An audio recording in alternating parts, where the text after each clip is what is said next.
1983년 9월 1일 새벽 사할린 상공 1만 미터 대한항공 007편이 소련 전투기의 미사일에 맞아 차가운 바다로 추락했습니다. 단 한 발의 미사일이 269명의 생명을 앗아갔으며 13시간의 여정은 영원한 이별이 되었습니다. 냉전의 한복판에서 벌어진 이 참극은 전 세계를 충격과 분노에 빠뜨렸습니다.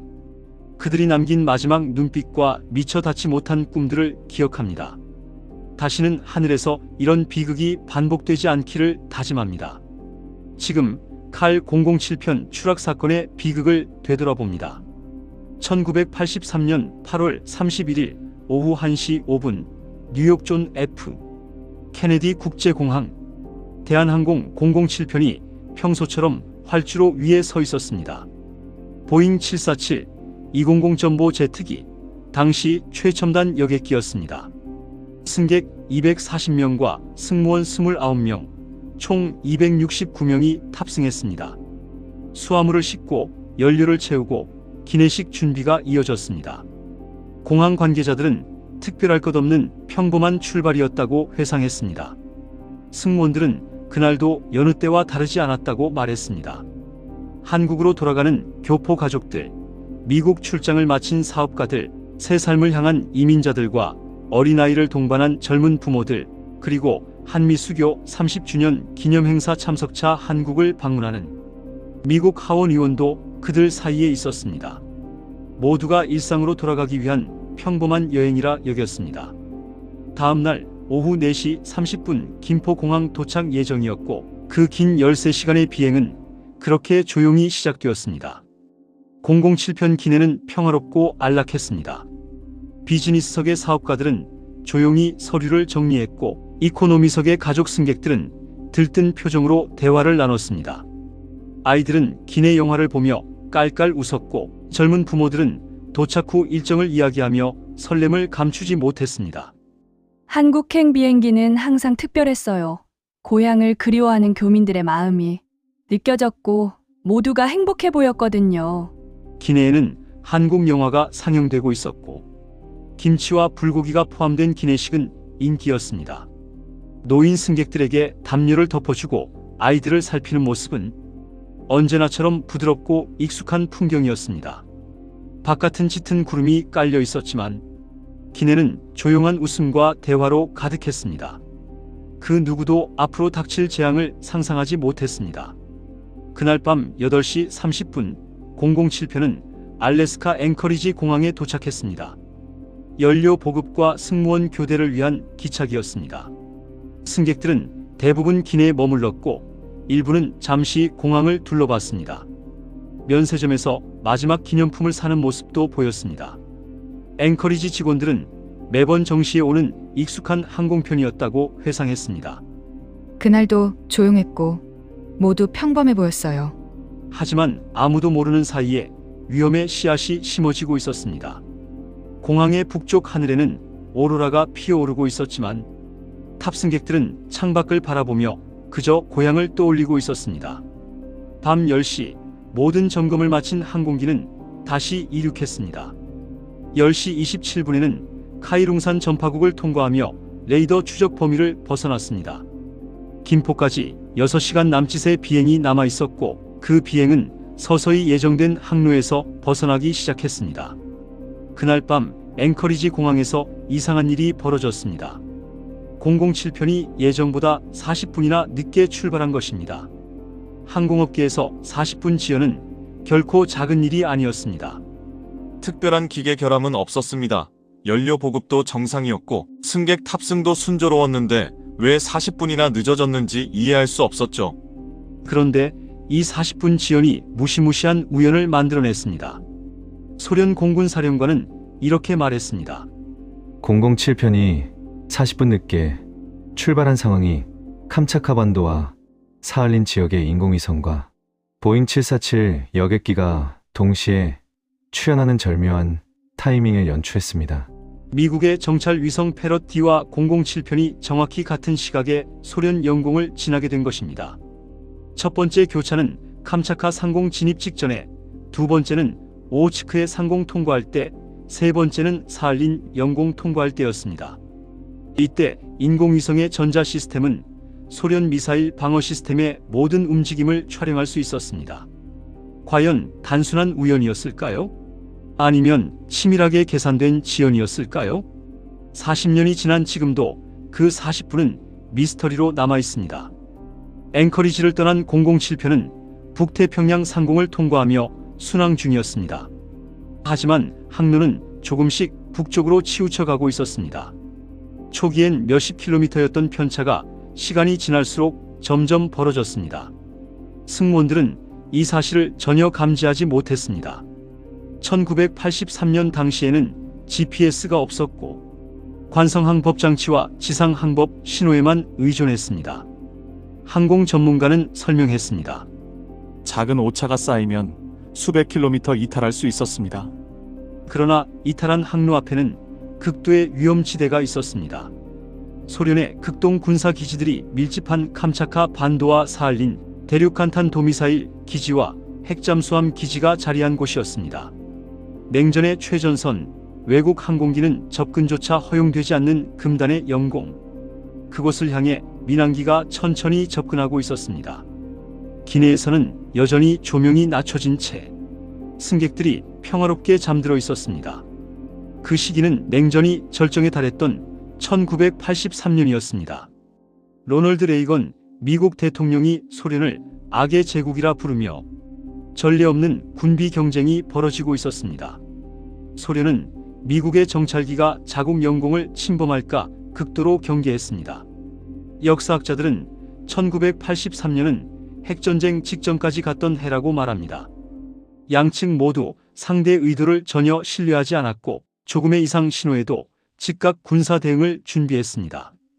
특히 소련 극동 지역은 최고 보안 지역이었습니다. ICBM 기지와 전략 핵 잠수함 기지가 몰려 있었고 항공기 한 대의 침범조차 국가 안보 위협으로 간주됐습니다. 이런 공포 속에 레이더에 나타난 미확인 항적은 소련 입장에서는 도발이나 정찰로밖에 보이지 않았습니다. 그러나 그 항적의 정체는 평범한 민항기였고 승객들은 여전히 아무것도 모른 채 꿈속에 잠겨 있었습니다. 사실 소련의 극도한 경계심에는 이유가 있었습니다. 1978년 4월 20일 5년 전에도 비슷한 일이 벌어진 것입니다. 대한항공 902편이 내비게이션 오류로 소련 영공을 침범했습니다. 그때도 수호의 전투기가 출격했고 미사일을 발사했습니다. 하지만 902편은 무르만스크 인근에 비상 착륙할 수 있었습니다. 탑승객 109명 중 2명만 사망했고 나머지는 살아남았습니다. 당시 기장은 승객들에게 말했습니다. 항법사 쪽의 계기는 당초부터 고장이 나 있었습니다. 소련은 그때 민항기라는 걸 확인하고 착륙을 허용했습니다. 하지만 소련 지휘부는 분노했습니다. 또 다시 대한항공기가 우리 영공을 침범한다면 절대 봐주지 않겠다. 소련 측에서는 타국 항공기가 자국 영공을 침해했다는 이유로 대공 방어력을 대폭 강화했습니다. 5년 후 007편 격추 사건의 일부 원인이 바로 여기에 있었습니다. 한 번 속았다고 생각한 소련은 더 이상 자비를 베풀지 않기로 한 것입니다. 902편의 생존자들은 훗날 이렇게 회상했습니다. 그때 살아남은 게 5년 후 다른 사람들에게는 재앙이 된 것 같아 마음이 아픕니다. 역사는 이렇게 비극적으로 반복되고 있었습니다. 9월 1일 새벽 0시 무렵 007편이 캄차카 반도 상공에 진입했습니다. 그곳은 소련의 핵심 군사 기지들이 밀집한 초국비 구역이었습니다. 소련 레이더에 정체불명 항적이 포착되자 즉시 경보가 울렸습니다. 적기 접근! 고도 1만 미터! 속도 900km! 지휘부는 즉각 비상령을 내렸습니다. 당시 관제 요원들은 전원이 숨을 죽이고 레이더를 주시했다고 회고했습니다. 미국 정찰기일 가능성이 제기되었고 소련 방공군은 즉시 Su-15 요격기를 출격시켰습니다. 지상에서는 지대 공미사일 발사 준비까지 시작됐습니다.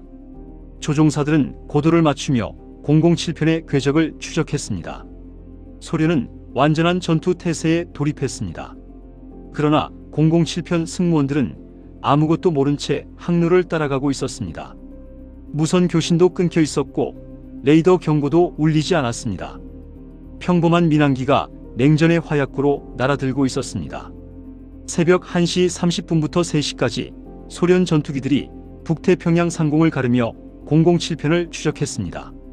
Su-15 전투기 조종사들은 정체불명 항공기에게 신호탄을 발사했고 경고 사격까지 감행했습니다. 국제 규정에 따른 표준 절차였지만 007편은 전혀 반응하지 않았습니다. 조종사들은 훗날 회고했습니다. 계속 직진만 했고 아무런 회피 동작도 없었습니다.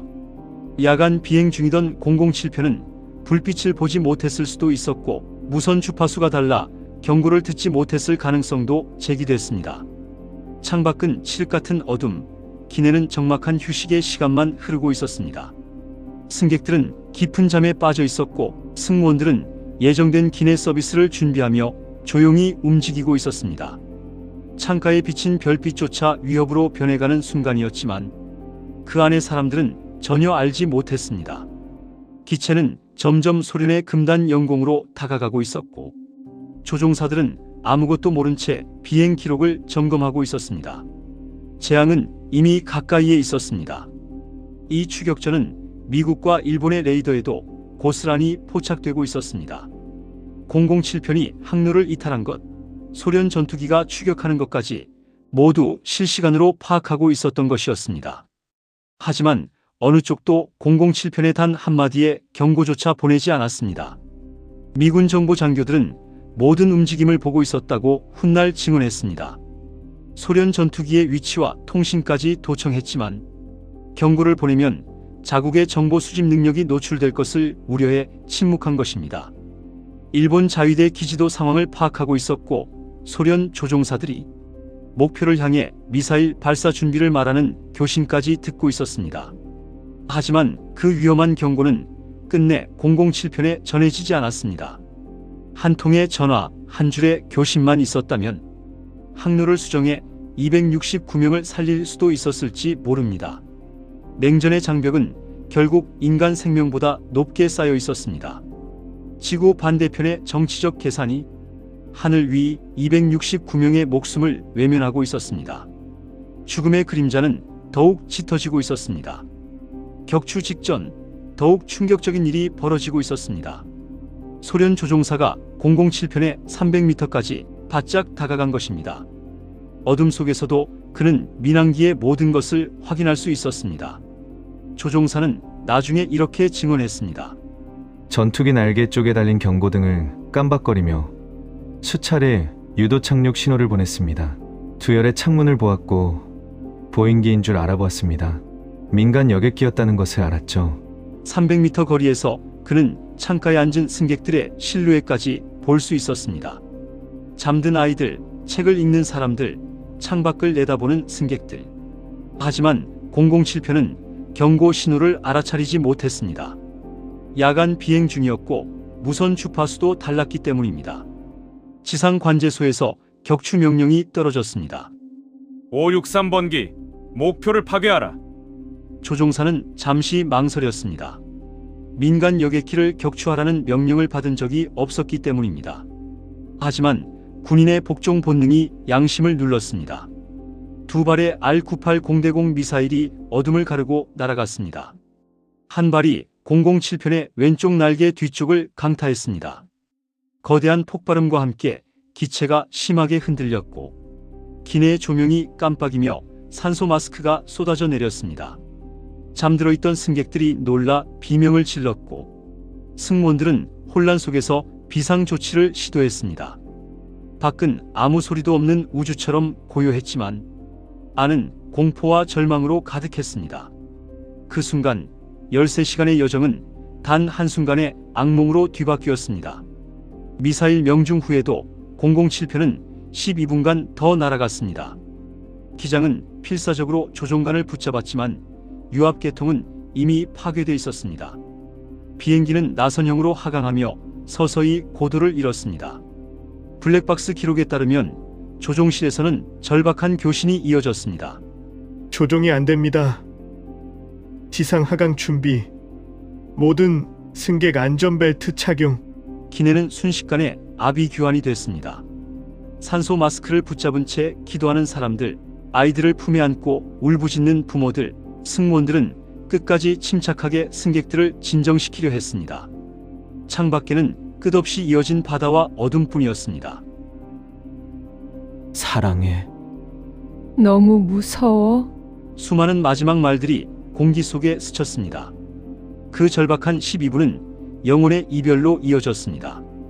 마침내 007편은 동해의 차가운 바닷속으로 사라졌습니다. 269명 전원, 생환자는 없었습니다. 9월 1일 오전 7시 대한항공 본사에 이상 보고가 들어왔습니다. 007편과 교신 두절. 처음엔 단순한 기계의 결함으로 여겨졌습니다. 하지만 도착 예정 시각이 지나도 비행기는 나타나지 않았습니다. 오전 10시 전 세계 언론이 속보를 쏟아냈습니다. 대한항공 007편 소련군 미사일의 격추. 아나운서들은 이런 뉴스를 전해본 적이 없었다고 회상했습니다. 민간 여객기를 군용기가 격추했다는 사실에 전 세계가 충격에 빠졌습니다. 유엔 본부는 긴급 회의를 소집했고 각국 외교 채널이 동시에 가동됐습니다. TV 화면에는 울부짖는 승객 가족들의 모습이 비쳤습니다. 이른 아침 출근길이던 서울 거리에도 충격이 퍼졌습니다. 사람들은 신문 가판대 앞에서 서로 말을 잇지 못했습니다. 하늘 위에서 벌어진 비극이 지구촌 전체를 얼어붙게 했습니다. 같은 날 오후 4시 30분 김포공항 국제선 청사 도착 게이트에는 비행기 대신 침묵만이 기다리고 있었습니다. 가족과 지인을 마중 나온 수백 명이 전광판을 바라보고 있었습니다. 표정에는 아직 희미한 기대가 남아 있었지만 시간이 지나며 불안이 절망으로 바뀌었습니다. 그날 하루 종일 공항에 서 있었어요.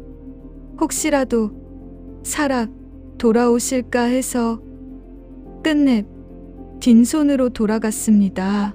대한항공 직원들이 조심스레 실종 소식을 전했지만 누구도 현실을 받아들이지 못했습니다.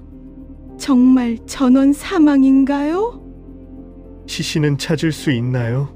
대합실은 곧 울음바다가 됐고 269개의 삶이 동시에 무너져 내렸습니다.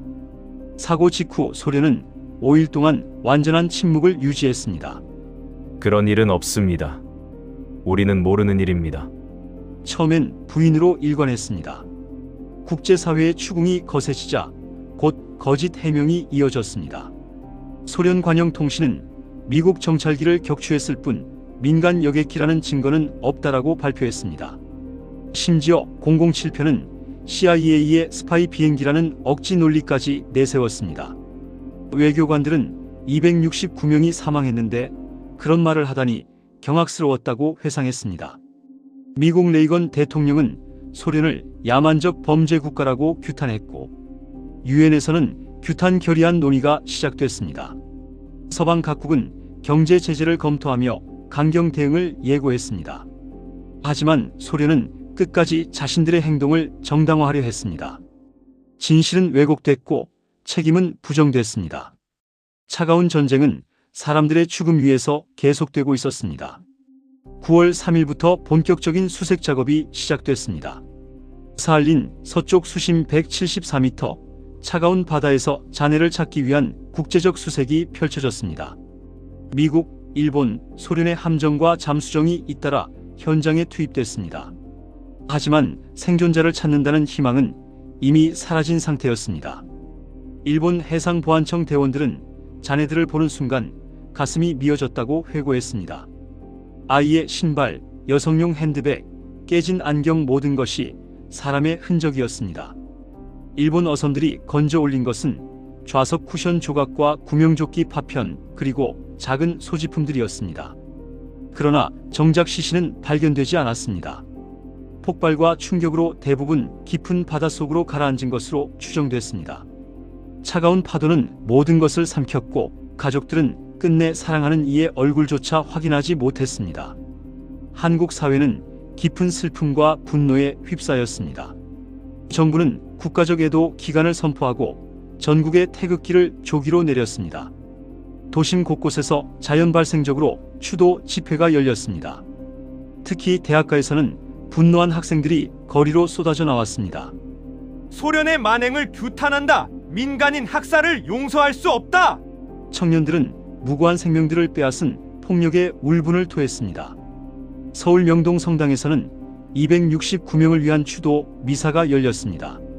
수천 명의 시민이 모여 촛불을 들고 희생자들의 명복을 빌었습니다. 종교를 초월해 전국의 사찰, 교회, 성당이 함께 추도식을 올렸습니다. 국립묘지에는 시신 없는 빈 관들이 상징적으로 안장됐습니다. 그 앞에서 유가족들이 무너져 내리듯 오열했습니다. 누군가는 자식의 이름을 부르며 쓰러졌고 누군가는 배우자의 영정에 매달려 울었습니다. 한 나라의 심장이 함께 무너져 내린 순간이었습니다. 격추 사건은 곧 전 세계를 뒤흔들었습니다. 유엔 안전보장이사회가 긴급 소집됐고 소련을 제외한 모든 이사국이 한 목소리로 규탄 결의안을 지지했습니다. 서방 각국은 소련 항공기의 자국 영공 통과를 일시 금지했습니다. 2주간 소련 민항기는 서방 하늘을 날 수 없게 되었습니다. 유엔 관계자들은 이런 전면적 외교 고립은 처음 봤다고 회고했습니다. 냉전 시대라 해도 민간인 학살은 용납할 수 없다는 공감대가 확산됐습니다. 국제민간항공기구는 항공 안전 강화를 촉구하며 소련의 행위를 강력히 비난했습니다. 심지어 1984년 LA 올림픽에서 소련 참가 금지까지 논의됐습니다. 그러나 소련은 끝내 고개를 숙이지 않았습니다. 영공을 침범한 정체불명 항공기를 격추한 것이라는 주장을 반복했습니다. 그 뻔뻔한 태도는 국제사회의 분노를 더욱 키웠습니다. 소련은 스스로를 고립 속으로 몰아넣고 있었습니다. 사건 발생 8년 후 소련 붕괴와 함께 진실의 파편이 세상에 드러났습니다. 1991년 러시아 대통령이 된 보리스 옐친은 007편의 블랙박스를 공개했습니다. 마지막 12분간의 음성 기록이 고스란히 담겨 있었습니다. 조종사들은 끝까지 비행기를 살리려 발버둥쳤습니다. 비상 상황이다. 고도를 유지할 수 없다. 유압이 완전히 나갔습니다. 승객 여러분, 안전벨트를. 그들의 목소리는 마지막까지 임무를 다하려는 절박함으로 떨리고 있었습니다. 승무원들은 혼란 속에서도 승객들을 달래려 애썼습니다. 그러나 더 큰 의문은 여전히 남았습니다. 왜 항로에서 500km나 벗어났는지, 정말 단순한 항법 오류였는지, 아직도 그 진실은 완전히 밝혀지지 않았습니다. 40년이 지난 지금도 이 미스터리는 냉전의 어두운 그림자로 남아 있습니다. 1996년 사건 발생 13년 후 더 충격적인 진실이 드러났습니다. 뉴욕 타임즈가 소련 전투기 조종사의 단독 인터뷰를 게재한 것입니다. 그동안 그는 줄곧 거짓말을 해왔습니다. 당시 여객기에는 대한항공 마크가 전혀 없었습니다. 민간 비행기인 줄 전혀 몰랐습니다. 하지만 13년이 지나서야 진실을 시인했습니다. 민간 여객기임을 알고 있었습니다. 기자가 물었습니다. 그럼 왜 격추했습니까? 그의 대답은 더욱 충격적이었습니다. 하지만 이건 전혀 의미가 없습니다. 민간 여객기를 군사용으로 바꾸기는 쉬운 일이니까요. 269명의 무고한 생명을 앗아놓고도 그는 당당했습니다. 소련 붕괴 후 러시아가 된 조국도 그를 보호해주지 않았지만 그는 여전히 자신의 행동이 정당했다고 믿고 있었습니다. 인터뷰 말미에 그는 이렇게 말했습니다. 나는 명령에 따랐을 뿐이고 후회하지 않습니다. 13년 동안 거짓말로 버텨온 양심의 무게를 그는 전혀 느끼지 못하는 듯 했습니다. 진실은 이렇게 조각조각 드러났지만 269명의 생명은 돌아오지 않았습니다. 40년이 지난 지금도 참담한 일이 벌어지고 있습니다. 2021년 사할린의 한 매체에서 충격적인 사실이 보도되었습니다. 칼 007기 사건 희생자들의 유류품이 판매되고 있다. 죽은 자의 물건을 돈벌이로 삼는 일이 버젓이 일어나고 있던 것입니다. 한 희생자의 딸이 SBS 그것이 알고 싶다 제작진을 통해 충격적인 사실을 알게 됐습니다.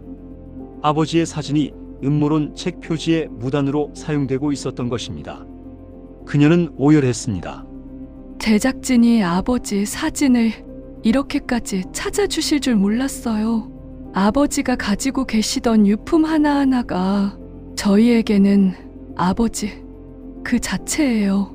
그런데 유품들이 우리에게 돌아오지 않은 이유는 다른 사람들이 그걸 가져갔기 때문이겠죠. 분명히 주인은 우리 유족인데 말이에요. 그 사람들은 유품의 주인이 누군지 물어보지도 않았을 거예요. 진짜 주인을 찾으려는 노력도 하지 않았을 것 같아요. 하지만 주인을 알아볼 수 있는 물건은 손에 꼽을 정도였습니다. 캐나다 승객의 신분증, 대만 승객의 명함, 한국인의 여권 사진. 나머지는 모두 어디로 갔을까요? 유족회 대표는 한숨을 쉬었습니다. 비극적인 일들이 너무 많았어요. 우리가 계속 문제를 제기했지만 아무것도 해결되지 않았어요. 당시 우리나라 정부도 러시아, 중국이랑 싸우기 싫어했거든요. 국제관계 때문에 유족회 활동도 제대로 지원받지 못했습니다.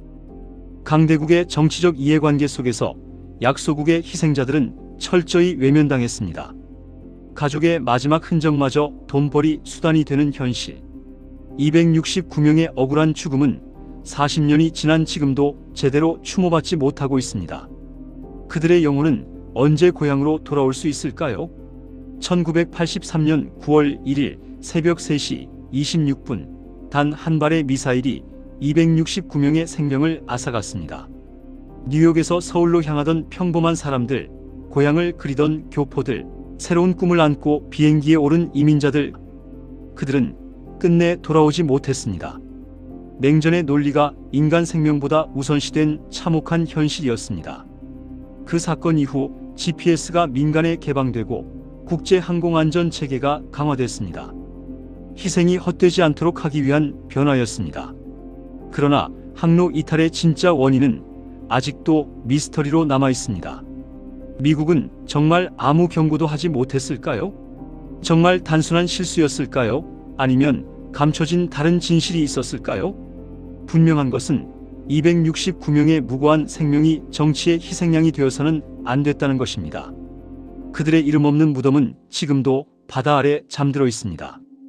우리는 그들을 잊지 않아야 합니다. 오늘도 끝까지 함께해 주셔서 감사합니다. 여러분도 이 사건을 기억하고 계신다면 구독과 좋아요로 응원해 주세요.